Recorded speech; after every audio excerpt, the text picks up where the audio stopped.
On this episode of Phinside The NFL, are McDaniel and Tua beefing? Well, we got a lot to talk about because McDaniel made some interesting comments yesterday, and his comments today would again make you believe that maybe there really isn't good things going on in Miami. It's an absolute mess, and we are going to break it all down for you here. Got a lot to talk about, including McDaniel's job security. So much to go over. Do me the favor, smash the button that says like. Subscribe if you are new. And as always, let's get into this.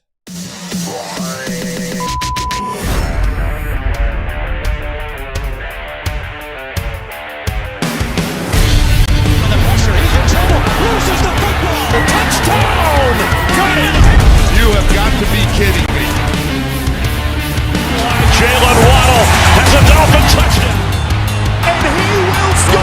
Field down the near side, man open. Touchdown!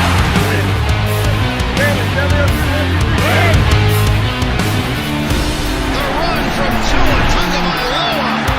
Touchdown! He's going deep. He's got it for the touchdown again.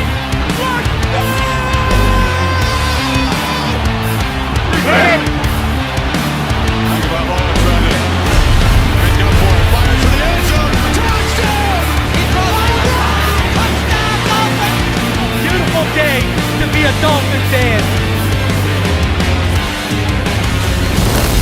Let's go!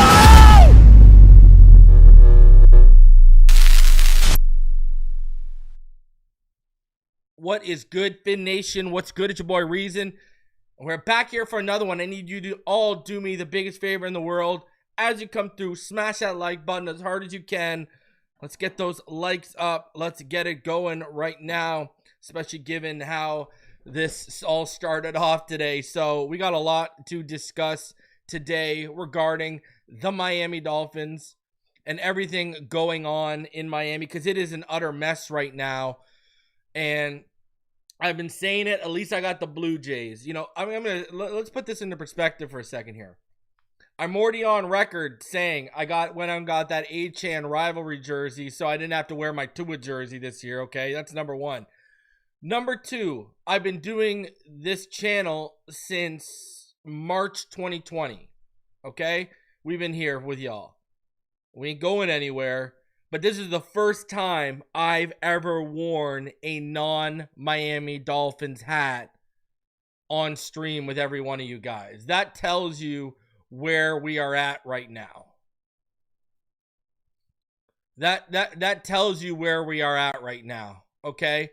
I would rather y'all see me live and in the flesh supporting a team that is one game away from the World Series and actually delivering, even though it's been 32 years, they're closer to delivering than the Dolphins are. So that tells you where I'm at right now. And you know, I mean, we all know, if you've been watching me day in, day out, even just since last year, you knew since we were 2-6 last year, I wanted this whole thing blown up. I want this whole thing blown up last year. You know, I got people hitting me up all the time. Yo, bro, now I know he lost. Wasn't his fault, but I mean, Dolphin fans would have made it his fault if it happened to us, but everyone hitting me up every time Jackson Dart is out here balling. You know what I mean? Like, guys, I wanted Dart last year. 2022, I wanted Baker Mayfield. I know he had no chance at Drake May, but I was leading that Drake May train, and now he's arguably the best quarterback in the AFC East right now this year. I don't think he's better than Josh Allen, but he's playing better.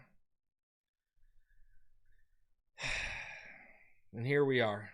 Now, shout out to the homie Gavin. It's my guy right there. All right. That's my guy right here. Hey, you got to be lucky to be good and good to be lucky when it comes to luck, all right? I know it's early. You've got to take Mendoza or more. Now, I'm going to tell you what I think.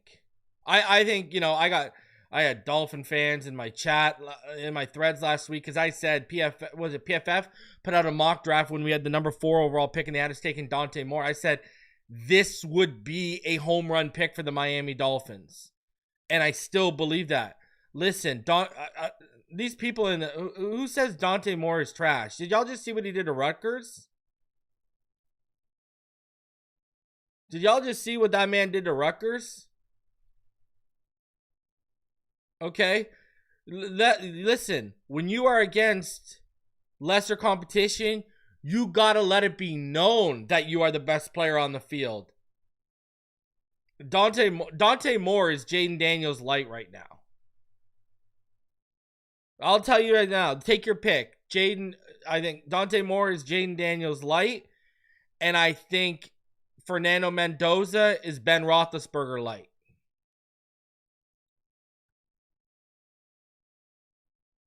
So, and Dante Moore, the thing Dante Moore has over Mendoza is Moore can create out of structure. You know? Now, I love the ceiling of Lenore Sellers. Listen, a guy who I think a lot of people need to get on their radar right now. You got to get Ty Simpson on your radar right now, guys and gals. He's playing good. He is playing good football. Now, I know you're all going to have, I don't want an Alabama quarterback near my team. I get all that. But Ty Simpson is playing good. He's playing good football. Lenore Sellers, high ceiling. I mean, I would have to see that. Okay, I'm going to tell you this right now. With players like Taylon Green and Lenore Sellers, I need to see what coaching staff we have in place. If it's the current coaching staff, I got zero faith we're going to be able to properly groom those guys and build those guys. Now, that said, you have Tua Tagovailoa for one more year based on his contract until you can get out of it in 2027. That's a perfect opportunity to groom one of those guys under them. Now, people are going to say, well, just get Tua out of here. Why? You don't know if you're going to get a top 5 pick next year if you move off from Tua. You have a top 5 pick this year. Might as well get the quarterback and then sit him under Tua for a year. Now, I do think, and I had this in my latest update, I think John Mateer is going to go back to school. I love John Mateer. I think we need that moxie. I think we need that energy. And I just don't think that's going to happen here. I don't think that's going to happen in the NFL. I think Mateer is going to go back. Mateer, listen, I asked one of my great sources in the scouting community, okay, who's given me so much great information, all right, like tons of great information that I brought to you guys, from the Mike Green stuff to everything, to the Luke Musgrave stuff, everything, okay? I was basically told, expect Lenore Sellers, expect Ty Simpson, even though it's a small sample size, and expect Dante Moore to come out. I was told John Mateer's the wild card. And John Mateer even needs work. He needs some mechanical work for sure. But all of these guys, this is what I'm going to tell you. I'm going to tell you right now. I'm going to keep it $150 with you. If McDaniel and them are in charge, you need the most pro-ready quarterback possible. That's probably Fernando Mendoza. But I'll say this. I think Mendoza or Moore are home runs, and then I think the drop-off begins.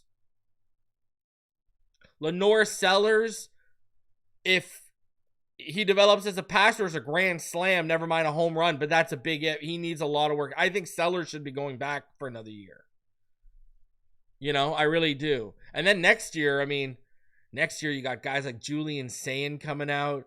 I was told Sam Levitt, the kid from Arizona State, who I'm very high on, he's not coming out till next year, so I was told to temper expectations and don't really include him in my discussions this year. If he were to come out, he would automatically jump up that list. But I'll tell you this much. This is the real conversation that needs to be had. If Moore, Sellers, and Mateer all decide to go back, oh boy, all of a sudden, this becomes a really shaky draft class. All of a sudden, it's like Mendoza or bust, right? Because Taylon Green goes from my QB6 to my QB3. So, I mean, that's another thing that needs to be taken into consideration right now. I mean, who's actually going to declare? Like, if Ty Simpson goes back as well, right? If Ty Simpson, Sellers, Mateer, and Moore go back, yeah, actually, all of a sudden, Taylor Green's like my quarterback too. And he needs a lot of work. Sawyer Robinson's a top 5 quarterback for me. You know, like all of a sudden it becomes real dicey. So, man, all of a sudden that quarterback situation becomes super dicey. But to me, I don't think you can go wrong with Fernando Mendoza or Dante Moore. I think both of those guys are franchise guys. I really honestly do. You know, I think if you're going pro-ready, Mendoza. If you're going for a guy you can create out of structure, but you still got that accuracy, that timing, that placement, Dante Moore. If you're going pure ceiling, then it's Lenore Sellers. And Taylor Green probably have the highest ceiling. I think Taylor Green's going to blow up the combine. I think he's going to blow it up. So, you know, that's what I think. I think even with Tua here, that you're in a good position to take a quarterback because you can groom them under him. Listen, I have a tweet written out. I didn't write it. I didn't send it. But let me give you the basis of it here, where we're at, okay? Do I think McDaniel is going to figure it out as an OC somewhere and probably have a second, a better second tenure as a coach somewhere and win? Yeah, probably. Do I think Tua Tagovailoa is going to go somewhere else, win a playoff game, get that monkey off his back, and probably play really good? Yeah, I do. If Tannehill did it, I think Tua's got a higher ceiling for that, okay? All of that said, there comes a point in time where it's probably just best for everyone to go their own ways because it's just not working together. Even though you know it's probably going to work somewhere else or with someone else, you do get to a point where together it's just not working anymore. And I think that's where we are at as a team. It's just not working anymore. You know, like for the same thing we're going to say to Chris Grier, are you really going to give him a fourth head coach after McDaniel? I mean, you say the same thing to Tua. Are you really going to give him a shot with another second head, with a third head coach? And, I've been saying this for quite some time. I know people don't want to hear it, but maybe now they'll listen to it a little bit more. Mike McDaniel's got a legitimate argument to head into Stephen Ross's office and say to him, listen, you brought me in here to fix that kid. I got him to a Pro Bowl. He led the league in passing under me. I did what you asked me to do. I just can't do it anymore. And I don't think any other coach is going to get that. You could sell him on that. I don't think any other coach is going to get him to the level I got him. Now, I think by doing what you wanted me to do, I've earned the right to draft my own guy and develop my own guy. Now, I'm not sitting here saying whether that McDaniel would be right or wrong, but when you take right and wrong out of it and objectively step back and talk about that, and you put it in that perspective, you're going to say to yourself, oh crap, he's got a point. I mean, take your feelings of whether you want McDaniel gone or not out of it and just listen to that. And he's got a point. So, and the way things are headed, it doesn't seem like there's going to be a change anytime soon. And this all comes down to, and all comes back to one singular person, and it ain't McDaniel, it ain't Tua, hell, it ain't even Chris Grier. It's the Miami Dolphins owner, Stephen Ross. That's who this all comes back to. And I mean, let's put it into perspective for a minute here. All right?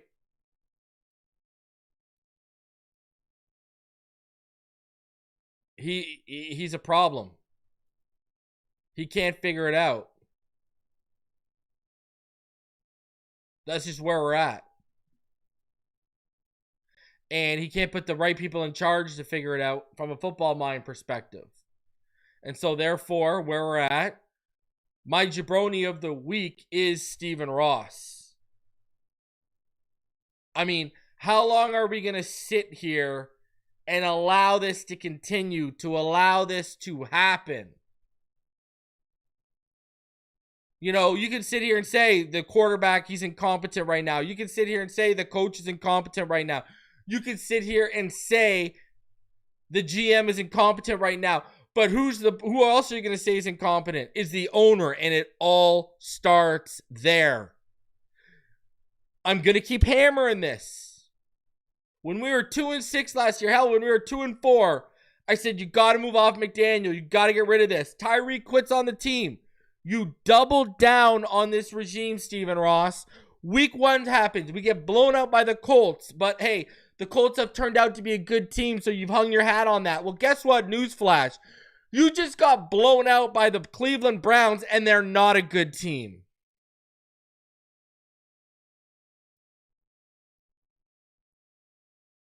So you've been blown out by teams on the opposite side of the spectrum.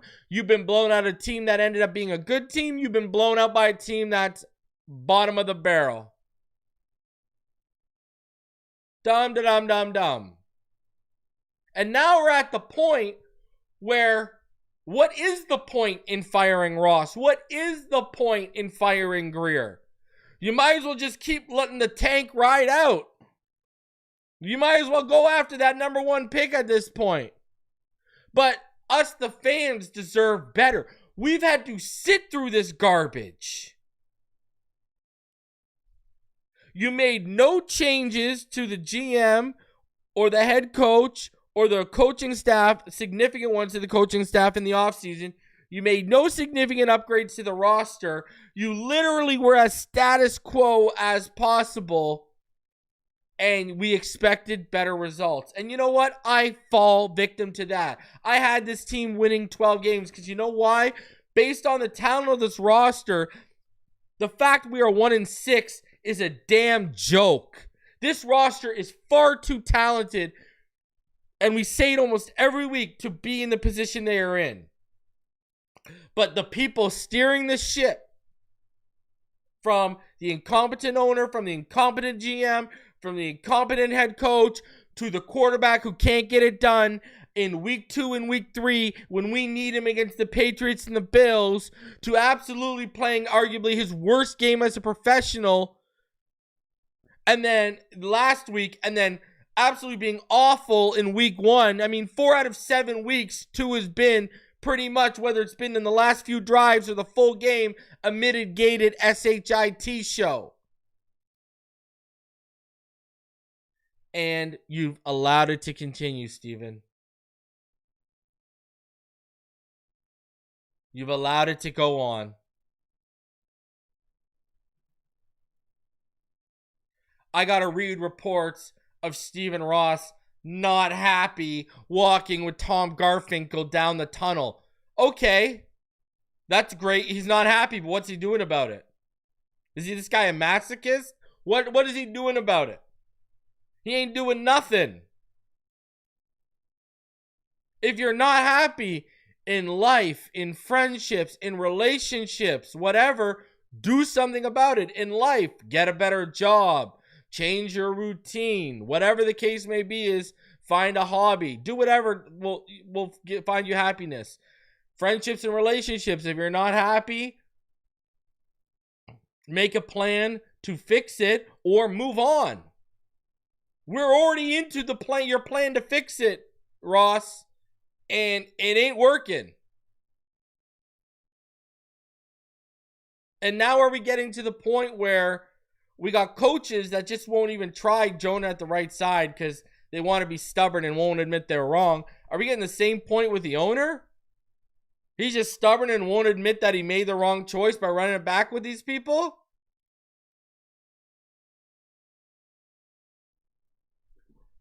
I don't get it, man.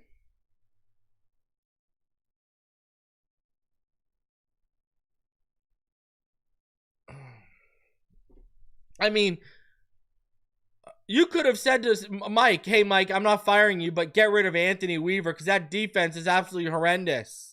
Send a message. Not even that. Austin Clark, who I think has been a damn good positional coach, you could have said, hey, man, front seven, especially up front, it's terrible. Send a message, fire Austin Clark. Not even that. Listen, Keon Smith's been terrible, but Jonas Savaianai has been really bad too. You could have benched Jonah and put in Keon Smith to send a message. Haven't even done that.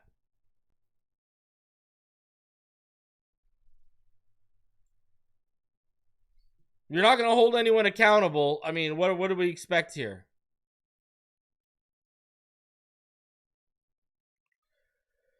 So we got a lot to get into here for sure. All right. So let's get into it. But before we do, I do want to shout out the sponsor of today's video.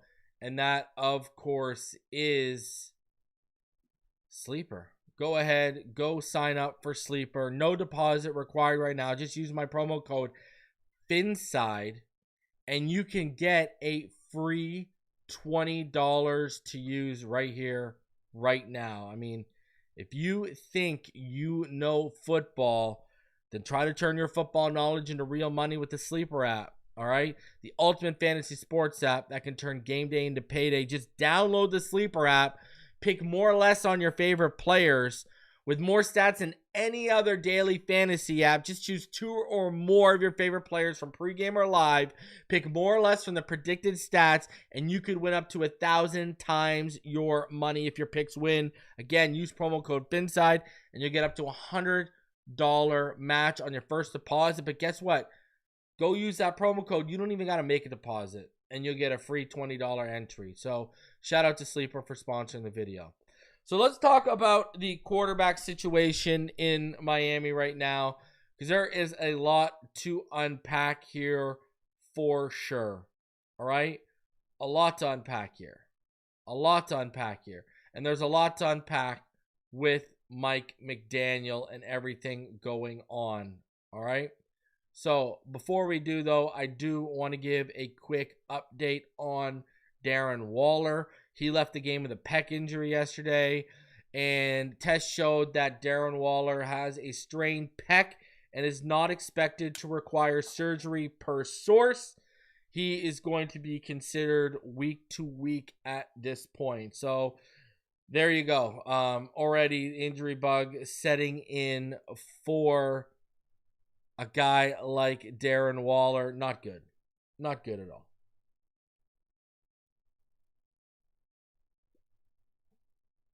So there is your update on Waller. So the weapons in Miami continue to get depleted. All right. So let's get into Tua and McDaniel, because I really think these two are quietly beefing through the media, and I'm going to tell you why. All right, we're going to get into it because it's going to go all the way back to training camp for me. So we're going to get into this. All right, so let's start off with some post-game comments from yesterday. All right, and shout out to the homie Penn. She came through and gifted 5 Inside the NFL memberships. Stan, D-Man, James, Rodney, Denisha, Chuck all gained membership because of her. Appreciate you. So let's start this off. Let's get into this. So these shots at McDaniel from Tua. Let's go through. I'll show you all the evidence and then we'll discuss it, okay? So this is Tua yesterday. Just trying to maneuver everything and trying to build a collection of guys to kind of bring along with me, and I got to be able to multitask, if that makes sense. Be able to do that, and while doing that, kind of continue to get the whatever it was last year and the years prior for myself to get going again and get in that flow. Thank you. So, I mean, you see him there talking about multitasking and stuff and all that jazz. Well, if you've been listening to Tua, what's interesting about this situation is that Tua Tagovailoa, if you go back and you watch that, all right? If you go back and you watch that, all right? His presser. You go back and you watch that. All right? Shout out to her. Appreciate you, Penn. If you go back and you watch that presser, I mean, here is the issue. Tua keeps talking about the operations over and over and over again. He keeps talking about the operations. Like, he names operations, like, I'm not even joking, like 6 or 7 times. Then when you talk about him multitasking and stuff right there, right? It's clearly evident he's talking about the coaching, right? It feels like Tua is basically saying he's having to quarterback and coach at the same time. That's the sense you are getting from all of that. All right? You know, and he talks about how, even referenced how he would multitask in previous years. Right? Mentions about trying to get guys lined up in time, you know, putting in extra work with them in the locker room. You know, I'm telling you right here, you know, and, you know, we see the wasted timeouts, you know, and obviously Tua still says I'm trying to be better and all this jazz too, but he's clearly calling out coaching. He's basically saying I'm having to play coach and I'm having to play quarterback. He's subtly calling out the coaching. Like, it's evident he's calling out the coaching if you know Tua talk. I mean, we've all been listening to this guy for how long now? I think this is more of an indictment than him calling out players last week. He's calling out the coaching. So now listen to what McDaniel says in the postgame show. I clipped together a bunch of his answers. Listen to what he says. I mean, if you are negatively affecting the football team routinely, I don't have a choice but to, assess a different player, and I have to coach a lot better as well. So we're going to find out who and what we're made of. Take a look at the tape, but you know, before watching the tape, I don't want to over conclude anything. I think, but like you turn the ball over, it's the number one indicator of wins and losses, and it negatively affects the team. I think there's multiple factors in those turnovers, but I know at least 1 to 2 of them were extremely preventable from Tua, and he knows that he was it just wasn't good enough. So we'll watch the tape and change our style of play if we have to. We'll do everything's on the table. When you go to a game, you fully know that you have the capability to win and get handed a very, very humbling loss. There's no ifs, ands, or buts about it.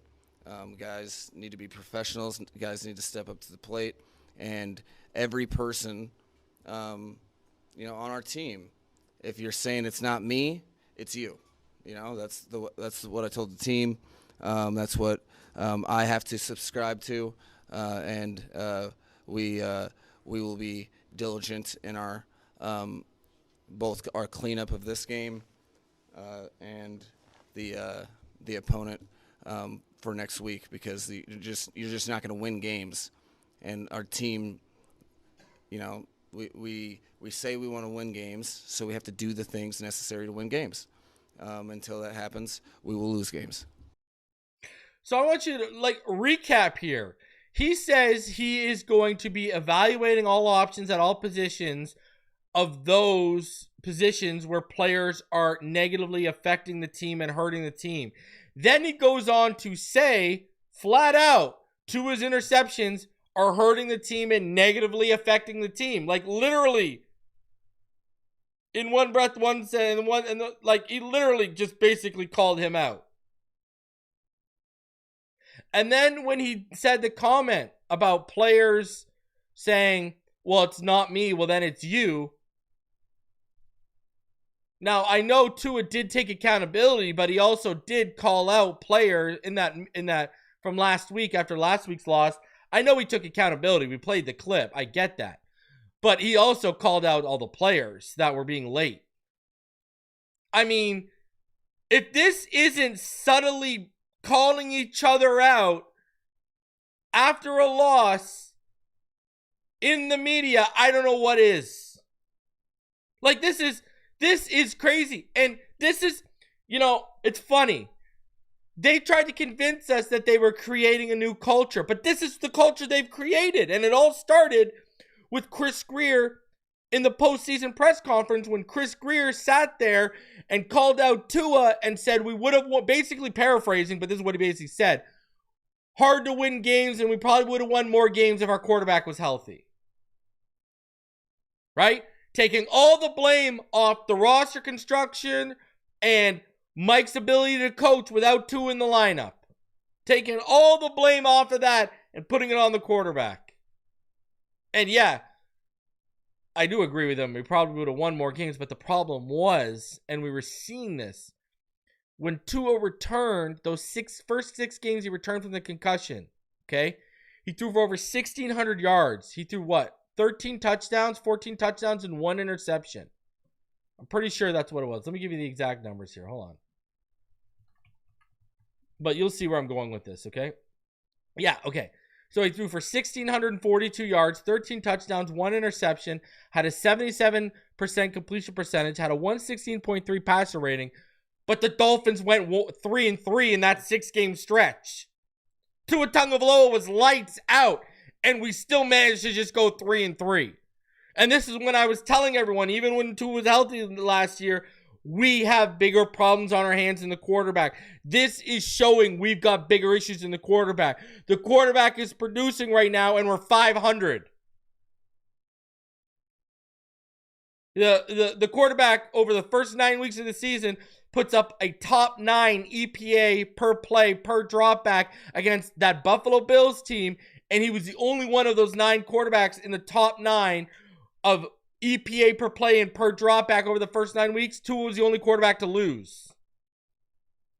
That's why I kept saying there's bigger problems here. And now it just gets magnified when Tua is playing some of the worst football since Flores was here. That's the problem we're getting to here. Tua is playing the worst football of, in the Mike McDaniel regime, and arguably the worst football of his professional career. And we've got the underlying issues that have been prevalent since last year. Even when Tua came back from a concussion, was playing lights out football, those issues are still remaining. And they're just getting worse, and they're just snowballing. And this is where I go back to the Jabroni of the week here, Stephen Ross. How are you letting this happen? You allowed Tyreek Hill to quit on the team, and then you doubled down on the coach and GM.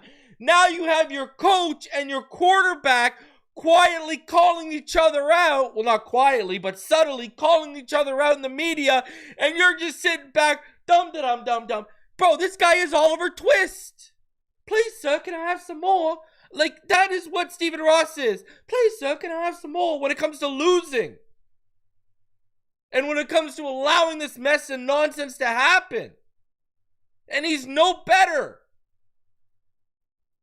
Remember what he did behind Tony Sparano's back over 10 years ago with Harbaugh after he just gave Sparano an extension.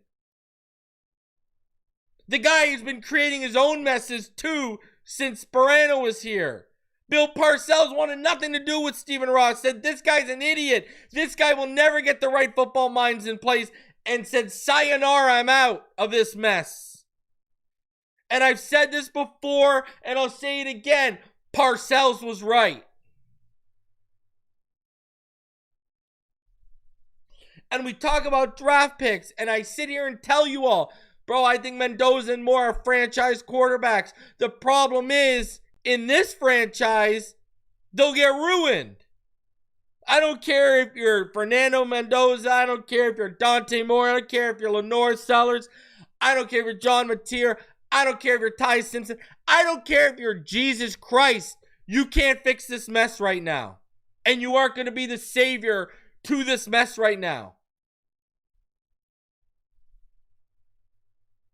There are fundamental issues with this organization that are not changing. McDaniel hasn't been here for 25 years. Flores wasn't here for 25 years. Adam Gase wasn't here for 25 years. Phillips wasn't here for 25 years. Cam Cameron wasn't here for 25 years. And yet we haven't won a playoff game in 25 years. Everyone wants to talk about not being able to find a quarterback since Marino left.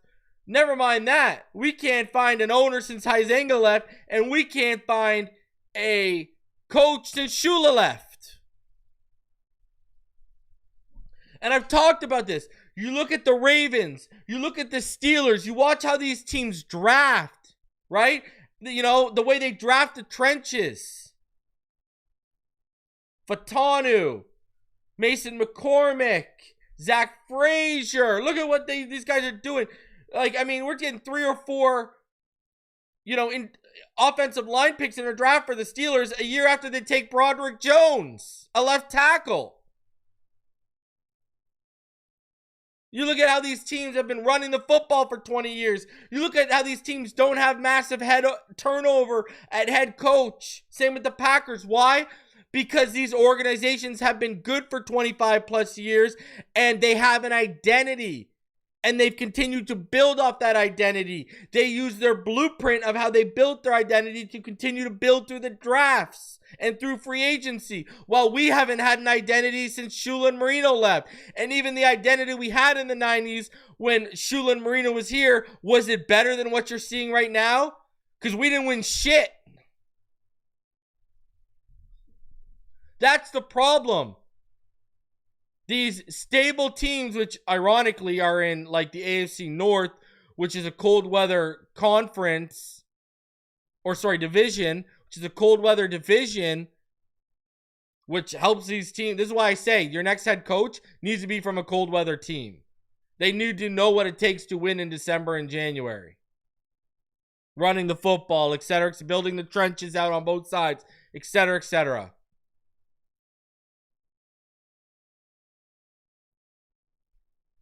We've got organizational issues right now.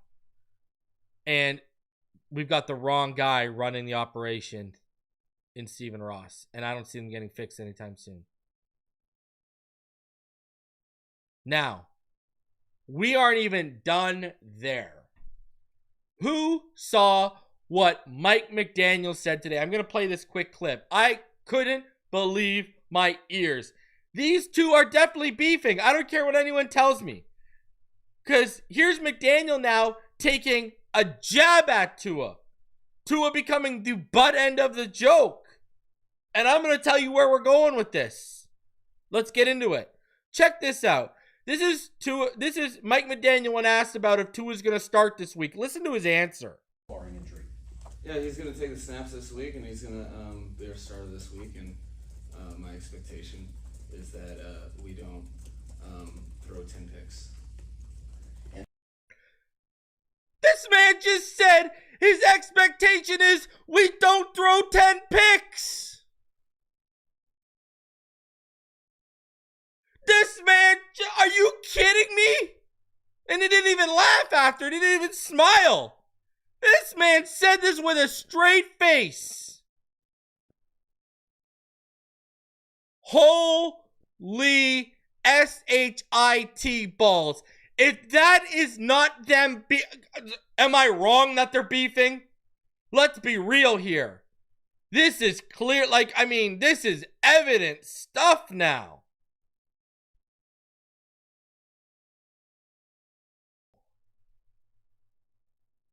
That is it. Wow. This man said my expectation is we don't throw 10 picks. Tua has thrown 6 interceptions over the last 2 weeks. In case you didn't know. That is crazy that he said that. Like, that is absolutely nuts. Like, my God. And I'm going to tell you this right now. You know, Tua Tagovailoa, Tua's tied for number 1 in QBs with multi-turnover games this season.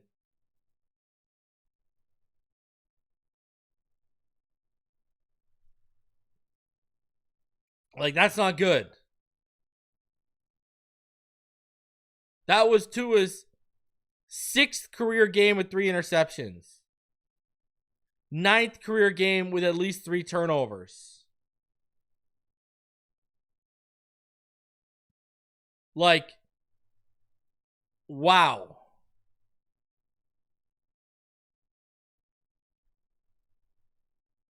That is crazy. And right now, Tua Tagovailoa, I believe he has the most multi-turnover games since 2023, I believe it is.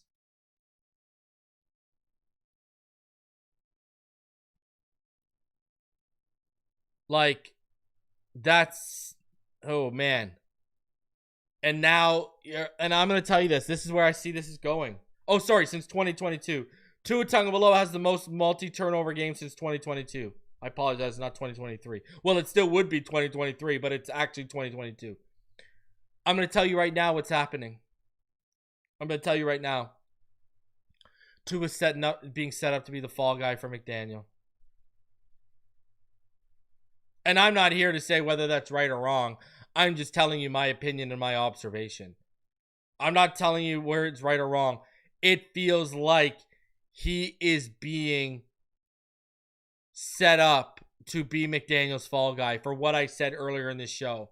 McDaniel going to go to the boss and say, listen, I've done everything I can with him. I got him to a Pro Bowl. He led the league in passing. Go get me someone. Like, I did that as, you asked me to do it. I did that. Let me get my own guy. And the signs have been there, and we've been talking about the signs on this show.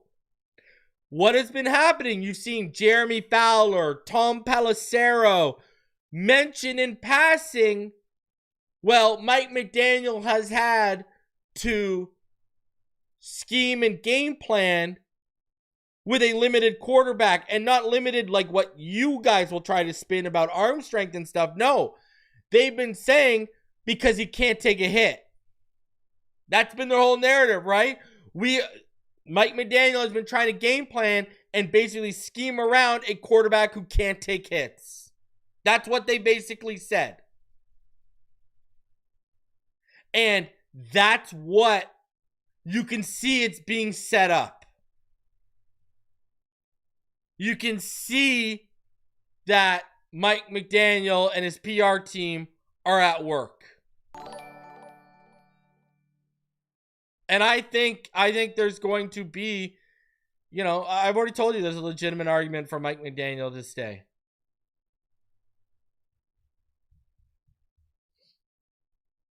So, again, I'm not trying to say whether it's right or wrong, but you can see the writing on the wall. You can see, we saw it kind of with Flores and Tua, right? Where they're two different camps formed. And you can see it starting right now. The problem is, Tua just threw people under the bus a week ago, and he might have lost people in his camp. And I know he's already been removing people from his camp as it speaks, as it is. What do you think about trading for Joe Milton? Nah, man. No, you go draft the guy. And then they're probably not going to trade Joe Milton again.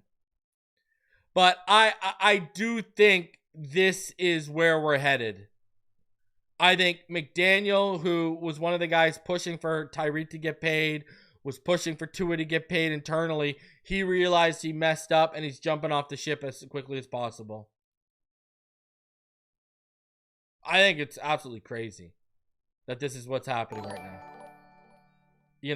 Like, this man's literally taking shots at the interceptions that Tua is throwing. Like, it's hilarious.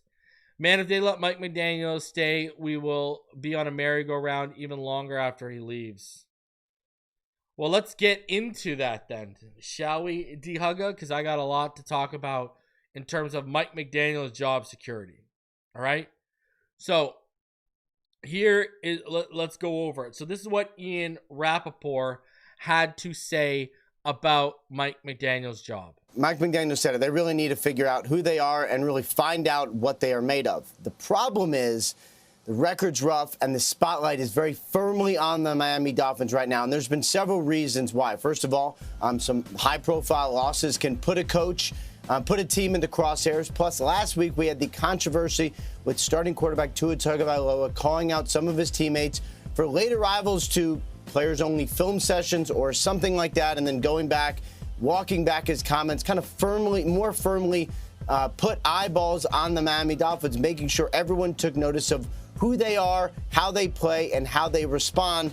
And then they come out and have one of the worst losses of the season to one of the NFL's worst teams. And my understanding, early on in the season for the Dolphins and for Mike McDaniel, is owner Stephen Ross likes him and believes in him, has extended him in the past, and wants to go forward with Mike McDaniel. The only thing that would change it is if, one, fans suddenly stop showing up to the stadium, which can happen for a really bad team in a lost season, or two, if the players stop playing for him. And, I'm not saying yesterday's result was that, but it certainly didn't go in a great direction. We don't know right now what is going to happen for the Miami Dolphins, but I believe it's fair to say that questions about the future of Mike McDaniel and Tua, by the way, and everything that is in the Dolphins' orbit, it is all fair now with that performance that they gave on Sunday. So there you go. Ian Rappaport, and then Ian Rappaport even actually doubled down on Twitter. He tweeted this out on the Miami Dolphins. No changes are expected at this time, I'm told. So, Ian Rappaport doubling down. It doesn't seem like Stephen Ross is going to do anything. He's just going to ride this out.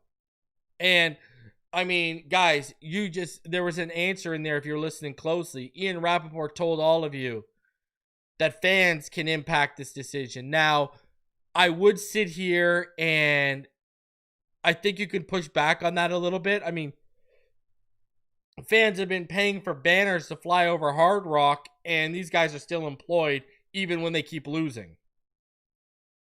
Now, I know a lot of you in the chat believe, well, it's all about the bottom line. It's all about the De Niro. It's all about the moolah. It's all about the green. It's all about the guap with a guy like Stephen Ross.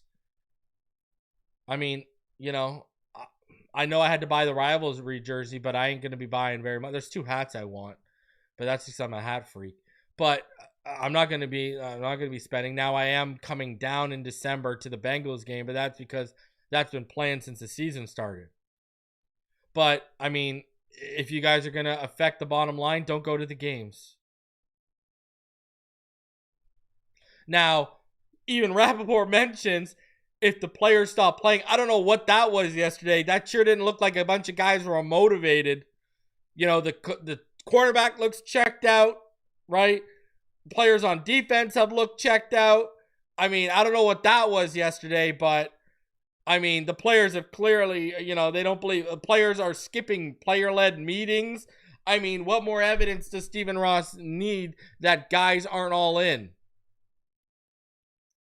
You got to start asking yourself, man, are the cataracts setting in, or is he starting to become a little senile? Because Ray Charles could see what's happening right now. Everyone in the world can see what's happening now except our owner. How does that make any sense? Now, this is what Mike Florio said about the whole situation yesterday on Sunday Night Football. He painted a little bit of a different picture. The Dolphins that had the worst start under Mike McDaniel. What are you hearing about his future with the Dolphins? Well, I'm told, Maria, that the plan from owner Stephen Ross was to give both Mike McDaniel and the general manager Chris Greer all of the season to see where things went. Now they're 1-6. They lose to the previously 1-5 Browns in blowout fashion.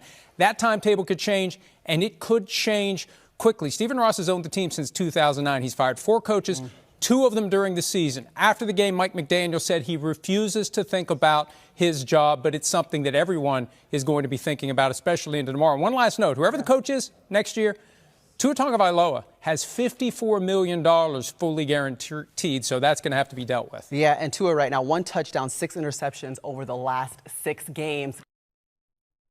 Well, that was wrong stat, over the last 6 games. I think she meant over the last 2 games, because that's what it is, over the last 2 games. But I just want to keep telling you, Tua's here next year. Now, I was on board with drafting Jackson Dart last year. Everyone knows I wanted Dart.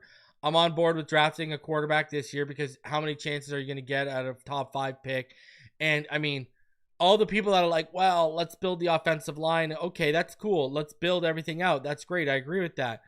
But you also got to have it in your back pocket, because there's still 10 games left in this season and a full schedule next year.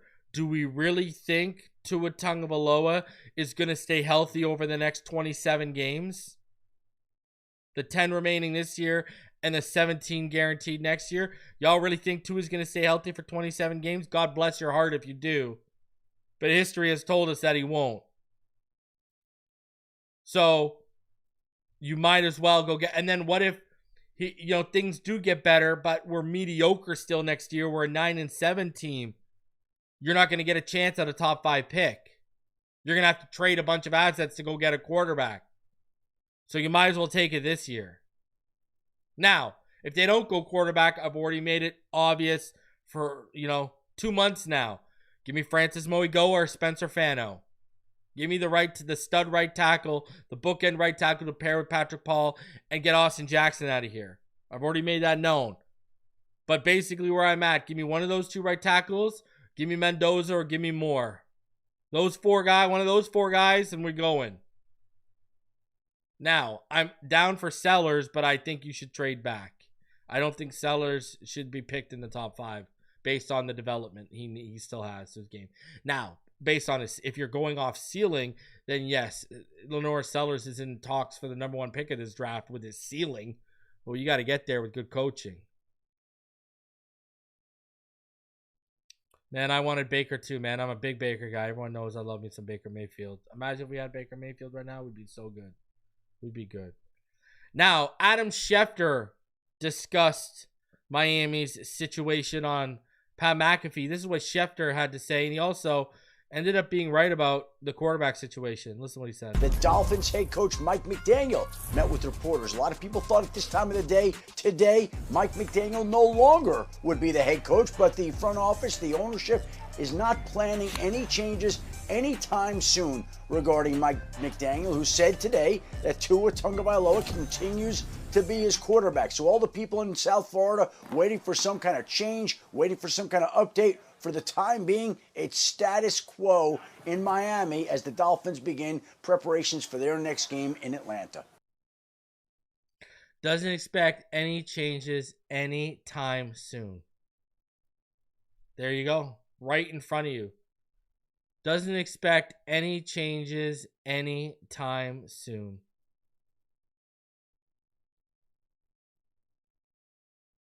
Ladies and gentlemen, we have entered the cycle of insanity, doing the same thing over and over again, expecting a different result. This is just where we're at. This is where we've entered. And yes, you're right. I know what you're going to say. I know you're sitting there, you got your head down, you're like, oh my God, it's a twilight zone. We've been down this path before. You're 110% right. We've been down this path before. And this is where we are again.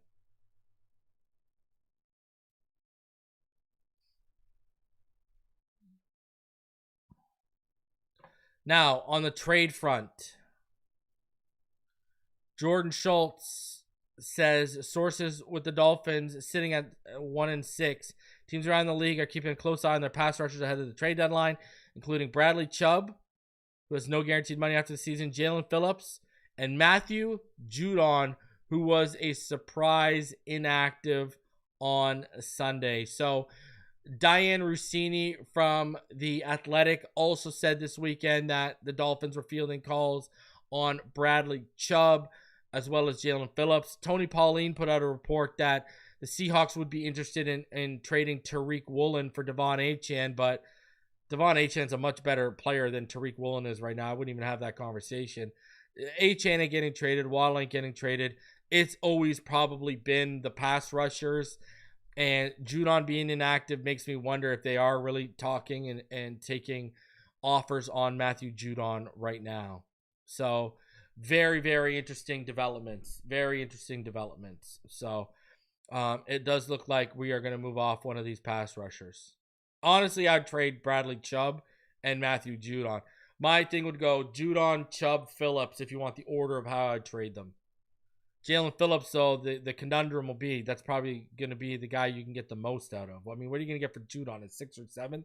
For Chubb, what are you going to get, a 5th? So, guys, smash the like button. Subscribe if you are new. Appreciate each and every one of you coming through. Over 450 of you in the chat. Smash that like button. If you're new, go ahead and subscribe. I'll catch you on the next one. You already know what time it is. Fins up all day, every day. Have an amazing rest of your day, everyone. Go Blue Jays.